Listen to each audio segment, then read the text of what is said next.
बिस्मिल्लाहिर्रहमानिर्रहीम। अस्सलामुअलैकुम। आप देख रहे हैं 1 बाय 1 न्यूज़ HD।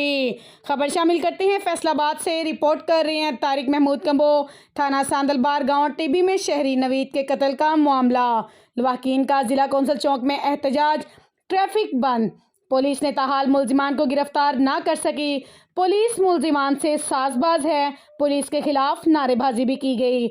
मुजाहिरीन का कहना था कि मुलजिमान कब्जा माफिया है, बेनकाब करने पर कत्ल किया गया।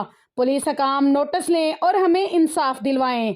एक बार फिर आपको लिए चलते हैं फैसलाबाद के इलाके थाना सांदलबार गांव टिब्बी में, जहां शहरी नवीद के कत्ल का मामला पेश आया। लवाहकीन ने जिला कौंसल चौक में एहतजाज करते हुए ट्रैफिक बंद कर दी। पुलिस ताहाल मुलजिमान को गिरफ्तार ना कर सकी। मुजाहिरीन का कहना था कि पुलिस मुलजिमान से साजबाज है। मुलजिमान कब्जा माफिया हैं, बेनकाब करने पर कत्ल किया गया। मुजाहिरीन का मजीद कहना था कि पुलिस हकाम नोटिस लें और हमें इंसाफ दिलवाएं। मजीद ऐसी खबरों से बाखबर रहने के लिए देखते रहिएगा हमारा चैनल 1 बाय 1 न्यूज़ HD। ताज़ा तरीन अपलोड्स की नोटिफिकेशन हासिल करने के लिए हमारे चैनल को सब्सक्राइब करें और साथ में दिए गए घंटी के निशान को दबाना ना भूलें।